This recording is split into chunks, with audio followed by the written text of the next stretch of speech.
And good afternoon. You're listening to Ken Hudnall. This is the Ken Hudnall Show. Coming to you from our studios right here in exciting El Paso, Texas. Gateway to the Old West and the most haunted city in the country. Well, today is February the 18th, the 49th day of the year.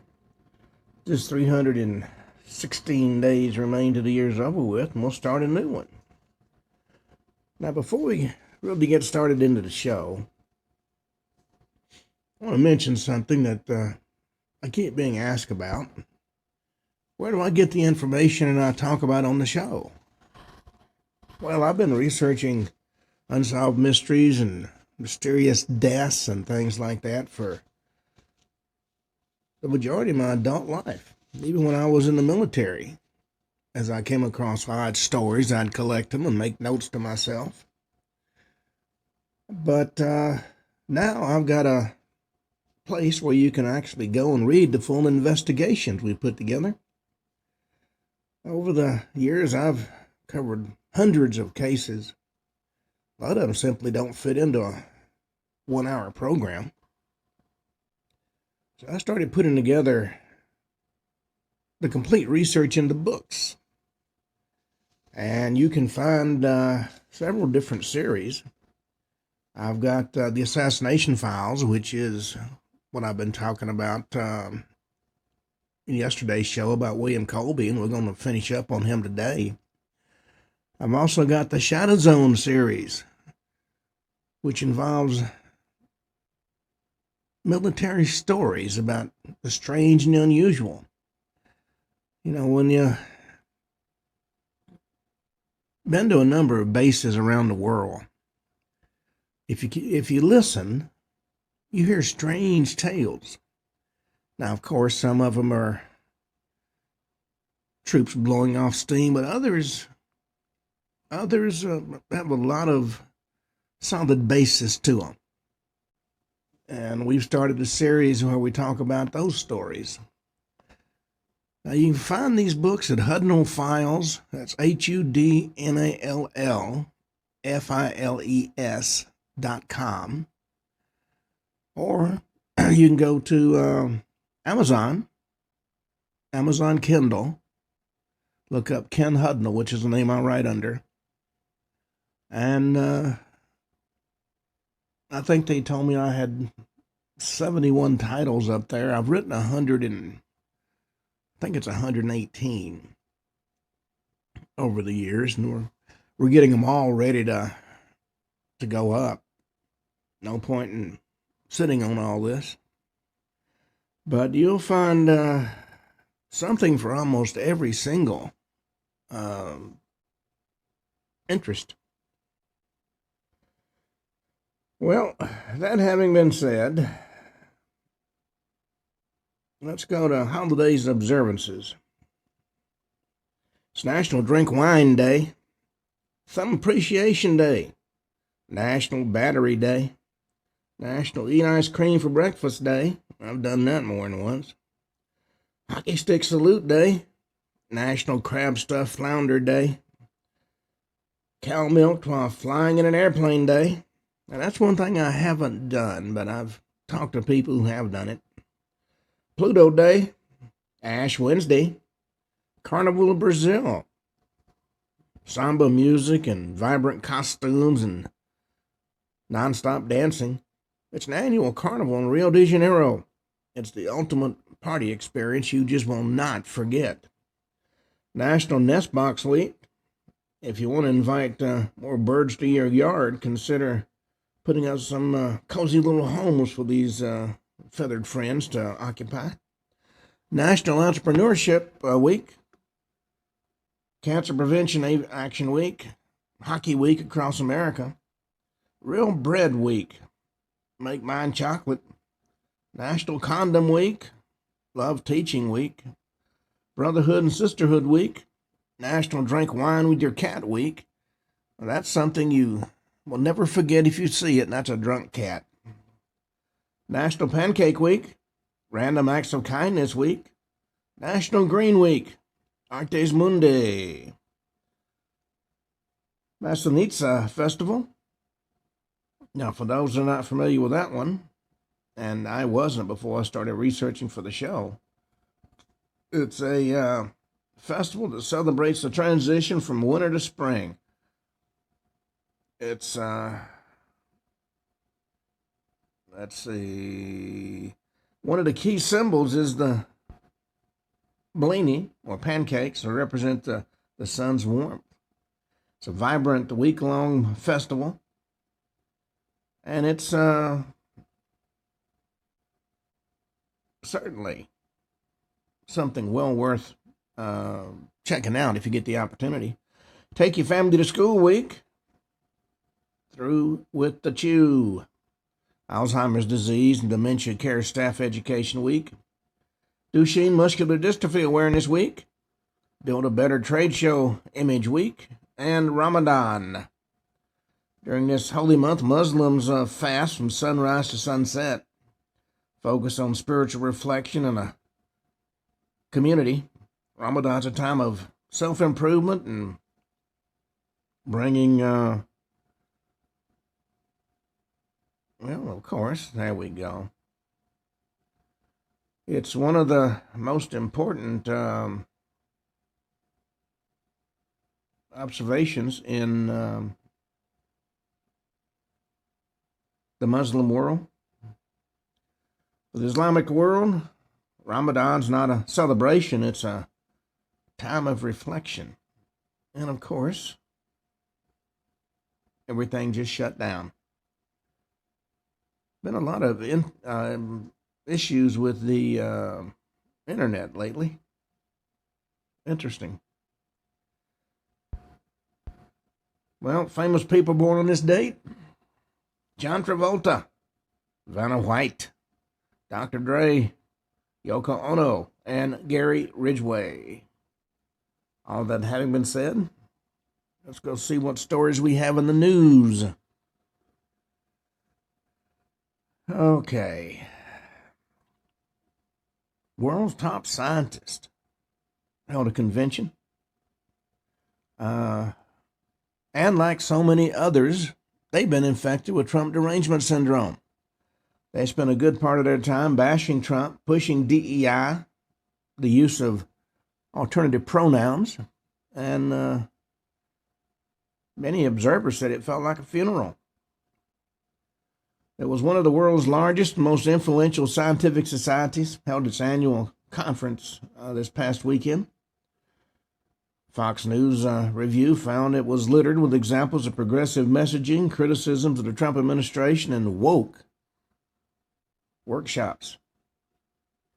The attendees have showed up at the American Association for the Advancement of Science, held at the Phoenix Convention Center from February 12th to 14th, were immediately greeted with the registration with identifier stickers that used gender pronouns such as they, them, and XI, XE, and XE and XEM, and other descriptions that critics have alleged have very little to do with science and biology.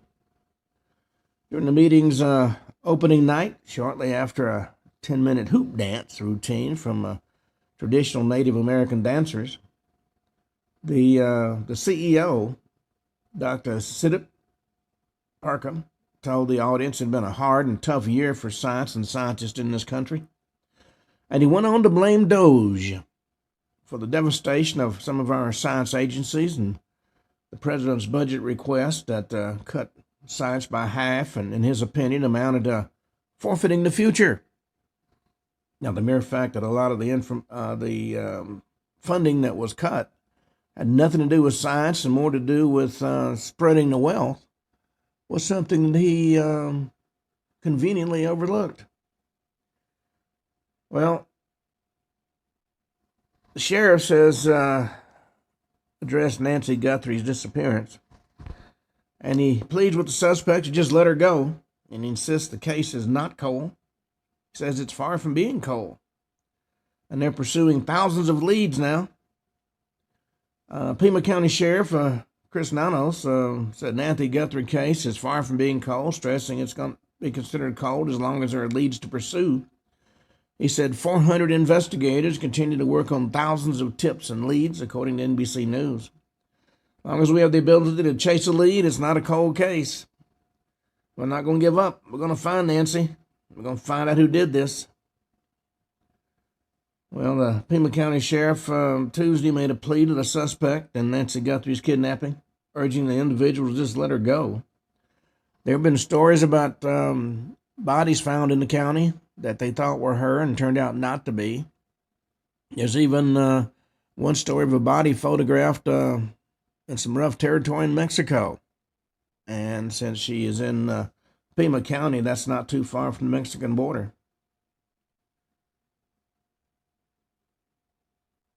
Well, Alex Berenson had some things to say about cannabis. He warned about cannabis dangers 7 years ago, he said, and nobody wanted to listen to him. But suddenly there are warnings about cannabis everywhere. At the beginning of February, researchers reported severe mental illness has spiked in young people in Canada alongside access to high-potency cannabis. Next day came the release of A Killing in Cannabis, a book about 2019 murder in California and the violence that plagues the marijuana business and legalization hadn't resolved.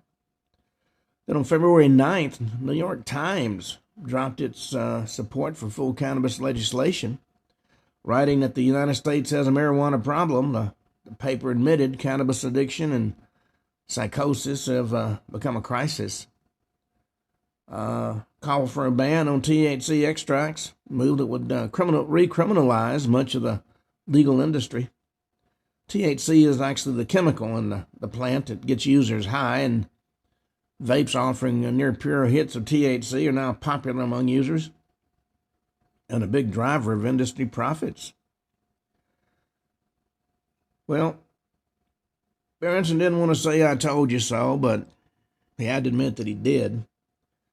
The 2019, he wrote a book called Tell Your Children, meticulously documenting the decades of research linking cannabis to THC to mental illness, especially psychosis and schizophrenia. The runaway legislation of cannabis risks the mental health of teens and young adults. And cannabis advocates and companies that had spent a generation pretending the drug was a medicine and not a regulational intoxicant finally had to admit that there was some truth to that. Marketing trick encouraged its use in the most dangerous way for conditions like anxiety and depression by people already at high risk of mental illness. I know several folks who have had issues with that. Well, now what's happened? There we go. Whoopi Goldberg has shut down any links that she might have to Epstein while addressing her name appearing in the files on The View. She addressed the issue of her name coming up in the Epstein files during a show on Tuesday. Shut down any link to the late convicted child sex offender. She said, in the name of transparency, her name is in the files. And she had the email that she was referencing shown up on the screen. Her name is mentioned in an email from 2013 where somebody says she needs a plane to Monaco and that John Lennon's charity is paying for it. Goldberg said it should have said Julian Lennon's charity and explained that the email went on to ask Epstein if he could offer his private plane. Document released by the Justice Department showed Epstein responding with no thanks. Co-host Joy Behar said Goldberg's point in addressing the message was that anybody can be on that list. They're just so happy to find Trump's name on the list. Though they don't give the background of why Trump's name is on it. Well, American figure skater Amber Glenn is emotional after a costly mistake during the Olympic outing.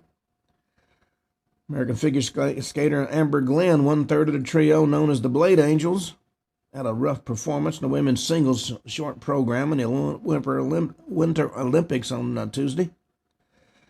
Three-time reigning U.S. champion was in the mix for a medal until the very end of her routine. She landed a huge triple axel, which led to a triple flip, triple toe loop, but she was just a little off kilter and landed out of the triple loop and bailed out of the triple loop. She received no points as the double loop became an invalid element. She lost 7 or 8 points with the bailout and nixed her chances of reaching the medal podium when the free skate competition ends on Thursday. She was emotional. She came off the ice telling her coach, "I had it." Just didn't quite work out the way she anticipated. Well, DOJ is caught up in 24 court fights over voter rolls. The Save America Act has a number of options to prove citizenship in order to register to vote. A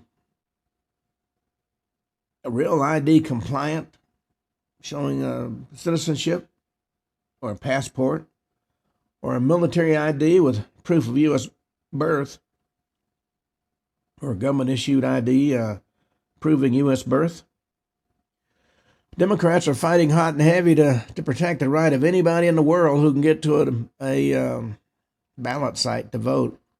They don't think being a U.S. citizen should be a requirement to vote.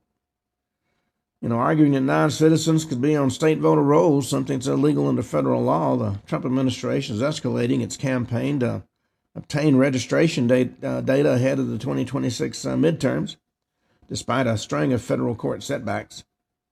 Strategy is unfolded on 3 fronts. Cooperation from Republican-led states willing to share voter data, lawsuits against roughly 24 blue and purple states that have refused, and a legislative push in Congress to tighten national voting requirements.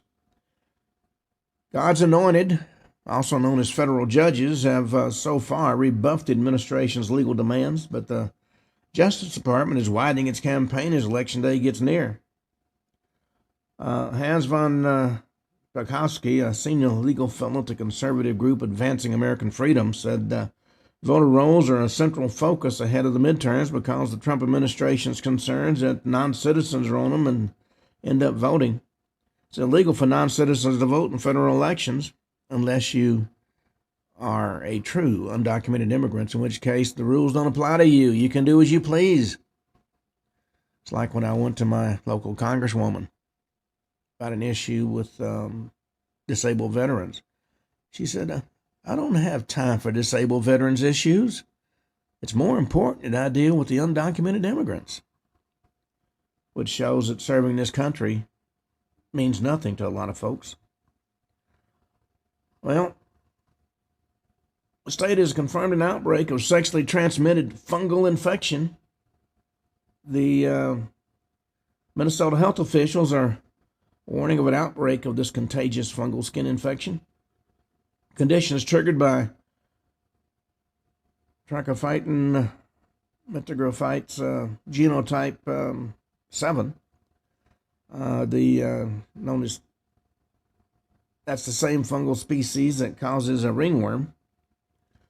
The primary symptom is round, red, irritated rashes that spread across the body, which can be itchy and painful, according to the state's health alert.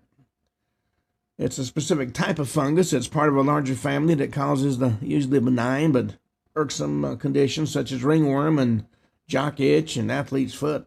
That's according to Dr. Hayden Andrews, an infectious disease expert at UT Southwestern Medical Center. The symptoms are similar to that of the usual cases of ringworm or jock itch and depend on the part of the body that became infected. These usually manifest as round, itchy spots that may have a rough appearance and could be mistaken as eczema. Well, a mistrial has been declared in a Texas ICE detention center ambush trial over the T-shirt the defense lawyer wore. Federal judge Tuesday declared a mistrial in the case of 9 alleged Antifa members charged in the connection with the ambush shooting of a police officer at a Texas U.S. Immigration and Customs Enforcement Detention Center over a T-shirt worn by one of the defense attorneys. U.S. District Judge Mark Pittman cited the shirt worn by attorney Marquetta Clayton under a blazer, which depicted civil rights icons. Clayton, who's defending Marcela Rueda, apparently wore the shirt during a jury selection. The Pittman told Clayton according to the Texas Standard. And I don't know why in the world you'd think that's appropriate. Pittman learned of the shirt, which featured images of Shirley Chisholm and Martin Luther King Jr. after Clayton had asked questions of the panel for 22 minutes. That's according to the Fort Worth Star-Telegram. Has to be a first in the history of American jurisprudence, I think, Pittman said, and I'm left with no other choice. The other defense attorneys opposed the mistrial. The judge said he'd schedule a show cause hearing in which Clayton would have to explain why she shouldn't be sanctioned. You know, having spent a number of years as a defense attorney myself, I saw a lot of strange things done in the name of representing their clients. Some of them were just flat out stupid. Well, former NBA player Enes Kanter Freedom calls Eileen Gu a traitor for representing China at the Olympics. He condemned the American-born Team China Olympic skater Eileen Gu during an interview from Fox News' Ingram Angle on Tuesday. He said, "I'm just going to say it. She's a traitor," Freedom said. "She was born in America, raised in America, lives in America, chooses to compete against her own country for literally the worst human rights abuser on the planet, China. She put her fame in a free country and built her fame in a free country and then chooses to represent an authoritarian regime. For a sizable paycheck, I might add." Well, Fox News is going to launch Hang Out with Sean Hannity podcast as part of a new media expansion. It's going to launch March 3rd, according to Fox News media president Porter Berry. Hannity's going to deliver a long-form, unfiltered conversation with compelling figures across culture and business and sports and politics and beyond. The twice-weekly podcast is going to offer a candid, behind-the-scenes look at the real, down-to-earth conversation taking place when the camera stops rolling. Sean Hannity remains one of the most influential voices in media, grounded by the same values and work ethic that defined his early days. And according to Barry, we're thrilled to expand our podcast portfolio with one of the most accomplished broadcasters to ever pick up a microphone. Well, we'll see what comes of that. And we've got one more story before we go to our topic for today. The Meta CEO, Mark Zuckerberg, is going to testify in a high-stakes trial that could cost big tech billions. If they lose, Meta and other tech companies could be on the hook for billions and be forced to overhaul how their platforms are built. He's going to testify today in Los Angeles Superior Court in a landmark trial over claims that social media platforms harm children. That's his first time answering youth safety allegations in front of a jury. And I know I've been on a number of platforms that his company is responsible for. In fact, ours are moved from Facebook for not being liberal enough, which I found fascinating. Well, yesterday we started talking about the mysterious death of William Colby, former director of the CIA. He was found floating in the Potomac, apparently in the middle of the night. He had the urge to go kayaking around and wound up being found floating face down. And of course, in the ensuing investigation, there were 4 possible conclusions. The first one, it could have been an accident, could have been misadventure, could have been a medical event. He could have had a heart attack and fallen out of the kayak. Or he could have been assaulted. Now, the investigative failure in this case is not that one of them was chosen. The failure is the competing scenarios not visibly tested in any way the public could evaluate. And in intelligence cases, the lack of testing itself is a clue not to guilt, but to institutional priorities. Now, Colby was doing something that made the administration very unhappy. He was talking to anybody and everybody. Now, a central obstacle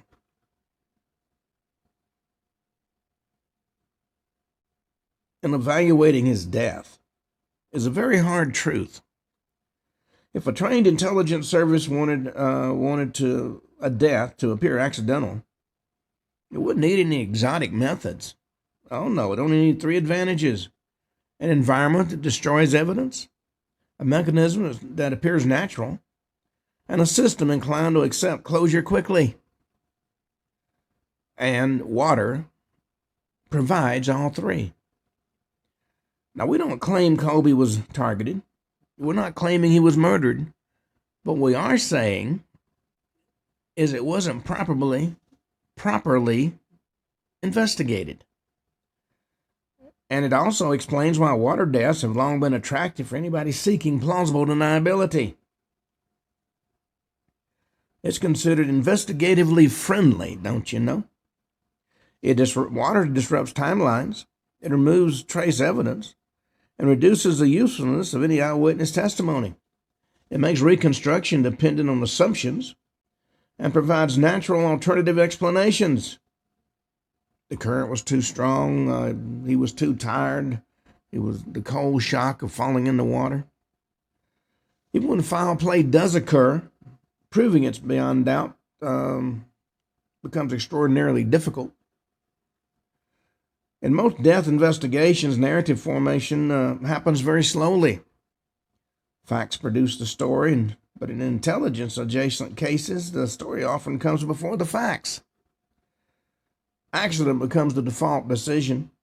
Questions are treated as disrespectful or conspiratorial. Skepticism is framed as emotional rather than analytical. And over time, the official narrative hardens, not because it was proven, but because it was repeated. Now, the intelligence culture prizes containment. The most dangerous situation for an institution is not a crime. It's an unresolved question that attracts sustained public inquiry. So closure becomes a form of protection. Protects reputations, protects classified relationships, protects historical narratives, and protects institutional legitimacy. In this particular environment, the line between national security and institutional comfort becomes blurred. Now, if Colby had been targeted, the method wouldn't have had to have been elaborate. It would have needed to exploit isolation, environmental risk, limited witnesses, and predictable investigative handoffs. And the genius of plausible deniability is that it doesn't require certainty. It requires only that uncertainty being permanent. Now, most readers approach a mystery like this with one or two instincts. When I say readers, I mean investigators who may have heard about it or read about it or been involved in any shape, form, or fashion. But there are two instincts. Number one, it was obviously an accident. Two, it was obviously an assassination. Both instincts are premature at the beginning of an investigation. The adult position, the investigator's position, is to ask the question, what evidence would actually change the conclusion? And if that evidence exists, how's it going to be brought to the surface? Now let's talk about the evidence that would strengthen the accident hypothesis. Clearly established, routine, consistent with Colby's actions. Find credible proof he frequently undertook similar outings under similar conditions. Come up with strong medical evidence supporting a sudden incapacitating event. Or find consistent accounts of personal effects and movements. Now, having looked at that, what evidence would strengthen the assassination hypothesis? Documented threats or credible warnings shortly before his death. Confirmed missing items with clear relevance, such as notes or contacts or documents. Evidence of a meeting, confrontation, or unusual appointment that night. Forensic inconsistencies that couldn't be reconciled with an accident. Or new witness testimony with corroborating detail. Well, you have to ask yourself how cases like this get reopened. Now, historically, intelligence-adjacent cases, and since he was the former head of the CIA, he certainly was deeply involved in intelligence. But how did they get reopened? They only happen in a few ways. Number one, new documents emerge, declassification of existing documents or leaks. Credible witness speaks with corroboration. Former reinvestigations triggered by media and political pressure. Related scandal changes institutional incentives. Well, without these triggers, closure persists, not because it's true, but because it's stable. We don't want to upset anybody, don't you know? Colby's death's not merely a mystery, it's a lens. It reveals what happens when a person with deep institutional knowledge dies and the system chooses to closure over curiosity. And whether the death was accidental or intentional, the investigative posture around it raises a question that ought to concern every single citizen. If even the death of a former CIA director can be closed without satisfying scrutiny, what chance does an ordinary person have? And that's why Colby remains relevant, not merely as a case, but as a symptom of how power manages uncomfortable uncertainty. And if you want to read more about the mysterious death of William Colby, go to hudnallfiles.com, and you'll find that is available as one of the downloads, or go to amazon.com under author Ken Hudnall, and you'll find the mysterious death of William Colby. And I'd be interested to know what you all think. Now, in any serious investigation, a timeline is not merely a formality. It's the skeleton on which every conclusion depends. When a timeline can't be reliably reconstructed, conclusions become assumptions. In the case of William Colby, the publicly available timeline is strikingly thin given his stature and his background. What's known can be summarized quickly. Left his house, went out on the Potomac River in a canoe, failed to return, and later found drowned. What's not known occupies a lot more space, and that imbalance should immediately concern any legitimate investigator. Now, key questions remain insufficiently answered. When exactly did Colby leave his house? Was anybody aware of his plans that evening? What was his physical and mental condition that day? What route did he take to the river? Where was the canoe last observed, if it was seen at all? And what's the estimated time between disappearance and death? Well, in other high-profile cases, especially those involving public officials or intelligence figures, timelines are reconstructed minute by minute. Witness statements are triangulated, environmental conditions are logged, and deviations from routine are scrutinized. But in Colby's case, the absence of such reconstruction is in itself an important fact. The Potomac River is not a static environment. Current, water temperature, and tidal influences all affect how bodies move and how evidence degrades. Without a detailed timeline, it becomes impossible to determine whether Colby entered the water where he was expected to or somewhere else entirely. And this uncertainty doesn't prove foul play, but it does render certainty impossible. The problem is not that investigators reached a conclusion, it's they reached one without building the evidentiary scaffolding required to support it. In effect, they said, well, for the good of the country, this has to be an accident. Or it has to be suicide. It can't be murder. Oh, no. Well, investigators often rely on behavioral context to evaluate the plausibility of an accident. What kind of person was the decedent? Were they prone to risk? Did their behavior align with the circumstances of their death? In William Colby's case, this analysis is absolutely unavoidable. He spent decades assessing risk for a living, understood threat environments instinctively. His professional life depended on identifying danger before it manifested. Now, this doesn't make him invulnerable, but it does make certain behavior less likely. The official narrative asks the reader to accept that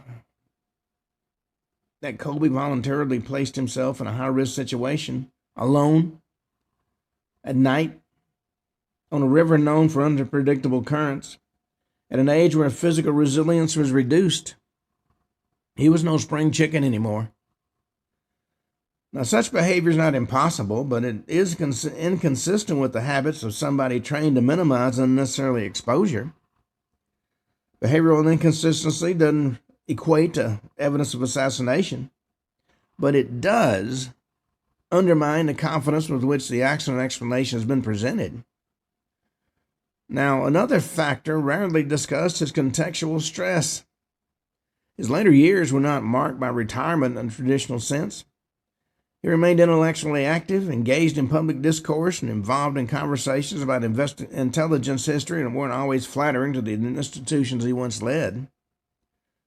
But stress does cut both ways. It can increase accident risk, but it can also increase vulnerability to manipulation. Without proper inquiry, investigators can't responsibly weigh either possibility. What's striking is not that Colby may have misjudged risk, but that this question was never meaningfully examined in public. Maybe the most revealing aspect of Colby's death is not the event itself, but what followed, or rather what didn't follow.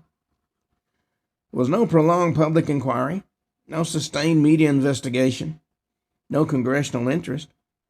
Death of a former CIA director was absorbed into the background noise of news cycles and then literally forgotten. And this silence in and of itself deserves scrutiny. In intelligence culture, silence is not neutral. It's often strategic.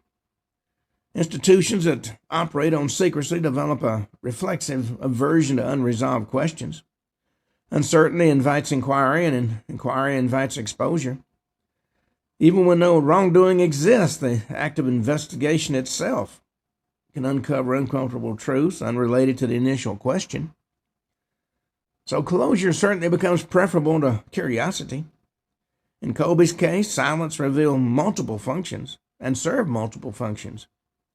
It avoided reopening historical controversies, prevented speculation about classified matters, it preserved institutional narratives, and it eliminated the need for further explanation.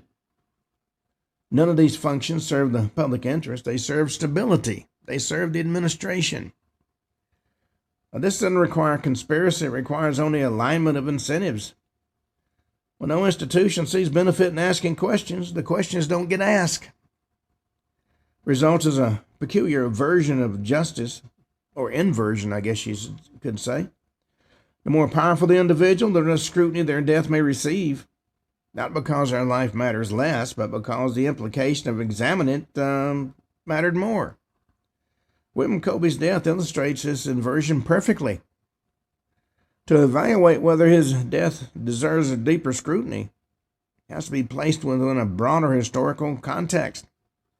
Intelligence-related deaths, particularly those involving senior officials, operatives, or individuals with sensitive knowledge, don't behave like ordinary deaths in terms of investigation, transparency, or closure. Now, this isn't because the intelligence professionals are inherently more vulnerable to foul play. It's because the systems surrounding them are designed to prioritize secrecy over disclosure. Across decades, a pattern emerges. With individuals with intelligence background die under ambiguous circumstances, official explanations tend to settle quickly, while unanswered questions linger indefinitely. We're not arguing that these deaths share a single cause. It argues they share a common investigative deficit. In multiple cases, authorities have relied on environmental explanations that resist reconstruction, assumptions about behavior rather than documented patterns, classification to limit independent review, and institutional resistance to revisit conclusions. These traits reoccur whether the death involves water, falls, apparent suicides, or unexplained medical events. Now, the relevance to Colby's death is structural, not sensational. If intelligence-related deaths are routinely handled in ways that would be considered inadequate in civilian context, then Colby's case should be evaluated with that reality in mind. In other words, the question is not, was Colby treated unusually? The question ought to be, was Colby treated typically? And is that typical treatment sufficient? Well, few environments are as hostile to forensics certainly as open water. Rivers and lakes and coastal waters erase evidence quickly. They distort the timelines and complicate the cause of death determinations. And for this reason alone, deaths involving water demand more investigative rigor, not less. But history shows the opposite trend. Water deaths, especially those ruled accidental, often receive abbreviated investigation, even when circumstances are unusual and the individual involved is high profile. In Colby's case, the Potomac River functioned as both the setting and the shield. Currents alter body position. Submersion affects bruising and tissue analysis. Objects separate for individuals. Time becomes elastic. Without immediate, detailed, and reconstruction, investigators are left to infer rather than demonstrate what actually occurred. This makes water deaths uniquely vulnerable to premature closure. In intelligence context, this vulnerability is magnified. Jurisdiction may shift between local authorities and federal agencies. Classification concerns can limit public disclosure, and media interest may be muted by a lack of accessible facts. It results in an environment in which ambiguity becomes permanent. Now, we're not making an argument for assassination. I want that understood. But we are making an argument for skepticism. When water's involved, certainty should be earned through exhaustive inquiry. When it's not, doubt's reasonable. Institutions behave predictably when incentives align. In cases involving intelligence figures, several incentives converge immediately after a death. Number one, avoidance of speculation about classified matters. Number two, protection of agency reputation. Number three, prevention of historical reopening. And number four, maintenance of narrative control. Got to control the narrative. Things might come out you don't want to. And none of these incentives require wrongdoing. They only require risk aversion. Once an explanation, any explanation is accepted, it becomes self-reinforcing. Questioning is framed as unnecessary, disrespectful, even conspiratorial. And over time, the explanation hardens into fact, even if it was never rigorously tested. In Colby's case, the accidental drowning narrative achieved precisely that effect. Required no further inquiry, no hearings, no disclosures, no uncomfortable reassessment of the man's role in the intelligence history. And we put together this case to challenge the assumption that quick explanations are benign. The system is built on secrecy. Speed often substitutes for scrutiny. The most revealing question is not who would benefit from Colby's death. The question becomes who benefited from no examination.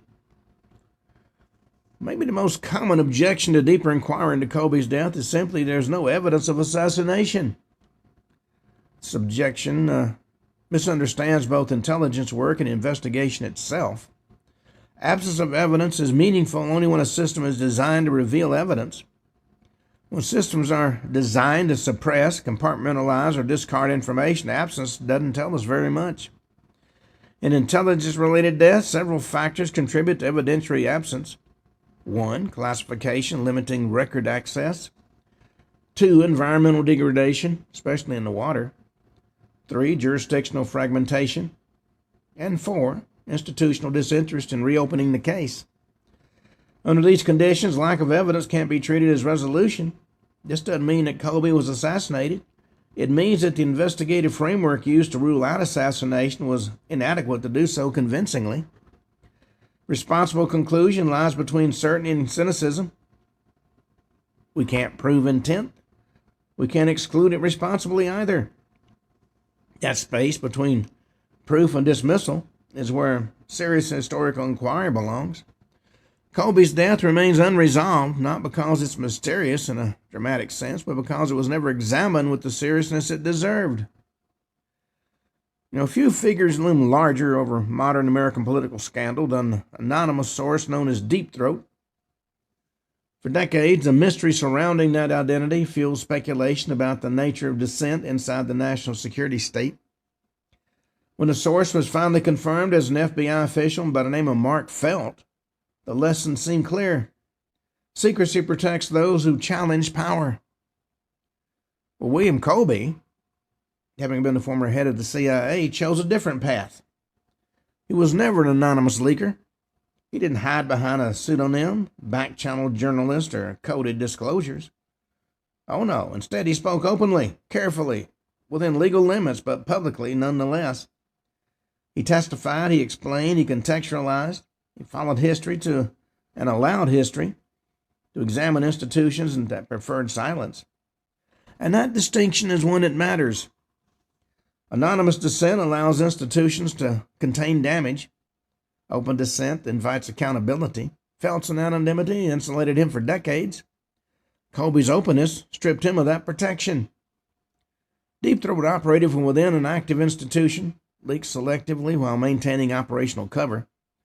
Colby, for his part, operated outside the agency after former power had been surrendered, relying only on credibility and reputation. And that difference reshapes how risk is assigned. Colby's critics often argue that he revealed nothing classified, and that may be true, but intelligence systems don't respond only to secrets, they respond to validation. When a former director of Central Intelligence confirms that abuse has occurred, that oversight was necessary, and that secrecy had been misused, that lends legitimacy to critics far beyond any single disclosure. In that sense, Colby's value lay not in what he revealed, but in what he affirmed. We're not arguing that Colby was killed for speaking out. We're arguing something narrower and more defensible. Colby assumed a form of risk that anonymous dissenters avoid, and the system offered him no structural protection once he did so. Whether his death was accidental or intentional, his fate illustrates a deeper truth. In a national security state, anonymity is safety, transparency is exposure. That reality frames the unresolved question surrounding his death more starkly than any single theory ever could. He spent his career inside institutions that valued secrecy as a necessity and ambiguity as a tool. He understood better than most that intelligence work doesn't operate in absolutes. It operates in probabilities and trade-offs and silences.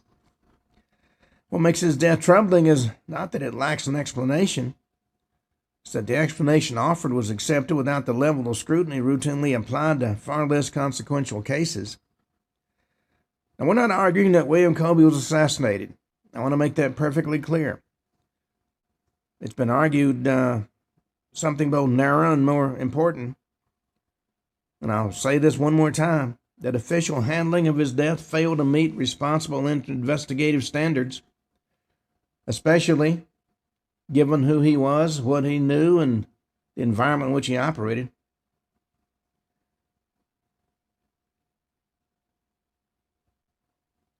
Well, now history shows that institutions rarely revisit conclusions once they've served their stabilizing purpose. Closure is comforting. It allows systems to move forward without reckoning. But closure achieved without inquiry is not resolution. It's avoidance. Colby himself understood that dynamic. During his lifetime, he acknowledged intelligence failures not because it was easy, but because it was necessary. He believed that democratic institutions couldn't survive indefinitely on secrecy alone. Accountability, he argued, was not a threat to national security, it was a safeguard against its abuse. And the irony is difficult to ignore. A man who spent years defending oversight and transparency died in circumstances that were never subjected to either. Whether Colby's death was accidental, result of misjudgment, or something more deliberate, the unanswered questions surrounding it reveal a deeper problem. When power is insulated from scrutiny, uncertainty becomes permanent. When silence is rewarded, inquiry withers. We're not seeking to reopen Colby's case through accusation. We're looking for reopening through standards. If the death of a former director of the CIA can be explained without reconstruction, without sustained inquiry, without public accountability, then the threshold for truth has been set dangerously low. He once remarked that intelligence agencies exist to serve the nation, not to stand apart from it. That principle should apply not only to their actions in life, but to how their histories and deaths are examined afterwards. Silence should never be mistaken for resolution, and disclosure should never be allowed to substitute for truth. Well, one of the things I want to cover before we wrap up this segment on William Colby's death is look at the chronology. It reflects public available information and highlights where certain gaps have now appeared.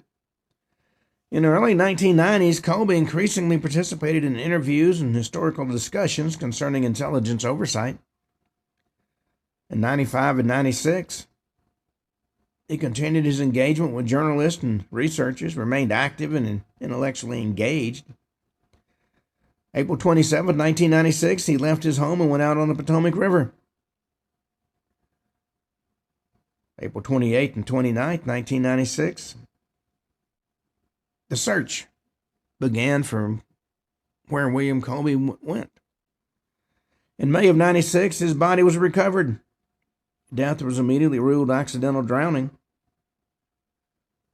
Now, of course, what we don't have in that timeline is a precise departure time. Where was he going and how long was he expected to be on the water? When was the last confirmed contact and who was it with? And we also don't have a detailed reconstruction into the entry into the water. Now, there were a number of competing explanations, of course. Number one, accidental drowning requires acceptance of incomplete timeline, assumed behavior, and absence of reconstruction. Then, of course, there's misadventure or human error. Plausible, but inconsistent with Colby's professional high-risk profile without corroboration. Maybe he had a medical event leading to drowning. That's possible. Requires medical evidence that had been clearly documented publicly. Or maybe he was assaulted. His drowning was staged. Now, that's feasible in theory due to environment and investigative gaps, but never proven. No scenario has been sufficiently tested to justify categorical dismissal of alternatives. And of course, there's a number of red flags in intelligence-related death investigations. Among those red flags are rapid closure of investigation, environmental destruction of evidence, jurisdictional ambiguity, classification limiting transparency, and missing or poorly documented personal effects, lack of behavioral analysis, absence of timeline reconstruction. Well, this case exhibited multiple red flags common to intelligence-adjacent deaths. Just as you can't say beyond a shadow of a doubt he was murdered, based on the evidence and the red flags, there's no way to say he wasn't.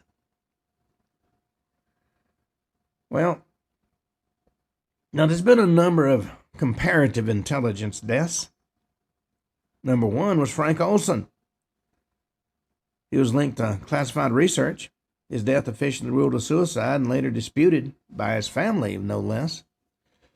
John Paisley, a former intelligence officer, his death was ruled a suicide but immediately contested. It's still being contested. Danny Casolaro, a journalist investigating intelligence-related claims, death rules suicide. Mid controversy is found in a bathtub. Gary Webb, a journalist facing sustained institutional pressure. He was saying too much to his readers. Death officially ruled a suicide. Now, what's common with all those deaths I just mentioned? All immediately ruled suicide with a very little investigation. And these cases demonstrate how closure often precedes certainty. Well, how about investigative standards versus intelligence standards? In a civilian investigation, they prioritize reconstruction, transparency, and independent review. In an intelligence-adjacent case, the priority is placed on containment, classification, and narrative stability. Well, this divergence explains why unresolved questions might persist. Now, in putting this case file together, we relied on public records and contemporaneous reporting, established investigative principles, clear separation of fact and inference and hypothesis. Speculation was deliberately avoided where evidence was insufficient. Well, but at the same time, it needs to be remembered institutional silence is not proof of innocence or of guilt. It's proof of prioritization. When no incentive exists to reopen an inquiry, uncertainty becomes permanent. Well, the thing to keep in mind, if they can kill somebody, assuming it was murder, at the level of William Colby, anybody else might potentially be a victim as well. I'm not saying it was or it wasn't an assassination.